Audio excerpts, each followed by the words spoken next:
Bonjour, je m'appelle Mathieu, je suis rédacteur en chef de Merci pour l'info et je suis chez Unimédia depuis janvier 2020. Le travail de base d'un rédacteur en chef, c'est d'imaginer des sujets, des angles, c'est-à-dire la façon dont on va regarder le sujet, et des modes de traitement, c'est-à-dire le choix des outils qu'on va utiliser pour le traiter. Ça, c'est même la base du journalisme.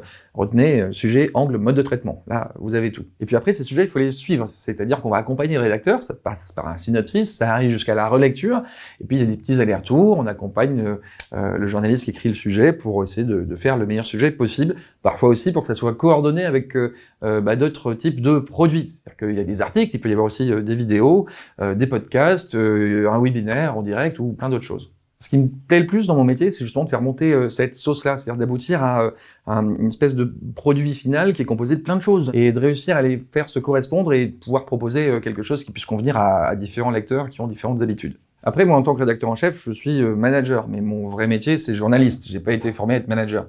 Mais j'ai quand même un petit atout, je crois, c'est que je suis un plutôt bon recruteur. J'arrive à bien sortir les gens, savoir s'ils vont bien s'intégrer dans l'équipe et dans le projet, et puis aussi à leur faire donner le meilleur d'eux-mêmes. Je crois que le premier défi de la presse aujourd'hui, c'est de se réinventer, c'est de s'adapter à son public. On est un secteur qui est un peu en crise, il y a moins de gens qui achètent un magazine ou un journal, il y a beaucoup d'informations sur le numérique, souvent gratuitement, et les gens ne sont pas encore prêts à payer pour avoir un abonnement, peut-être un meilleur contenu. Donc c'est à nous d'essayer de démontrer qu'on a le meilleur article, la meilleure vidéo, le meilleur podcast, mais la qualité, c'est pas seulement être bon sur le fond, c'est aussi être bon sur la forme. Aujourd'hui, par exemple, peu de gens ont le temps de lire un dictionnaire, surtout sur un petit écran de téléphone, par exemple.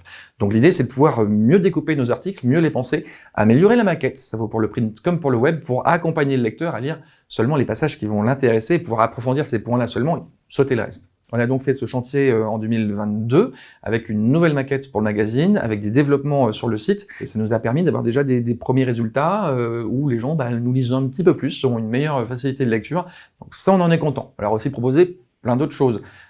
Des webinaires, c'est-à-dire des émissions comme à la télévision sur un sujet où chacun a sa question à poser, où on fait des échanges comme ça, mais en vidéo. Ça, c'est une réponse directe au lecteur, parce que nos lecteurs peuvent eux-mêmes directement poser la question et on leur répond. Et puis quand on est un magazine aujourd'hui, il ne s'agit pas que de faire des produits éditoriaux. J'allais dire, il y a cet accompagnement téléphonique, mais il y a aussi des petits add-ons, des petits bonus qu'on peut ajouter aux articles.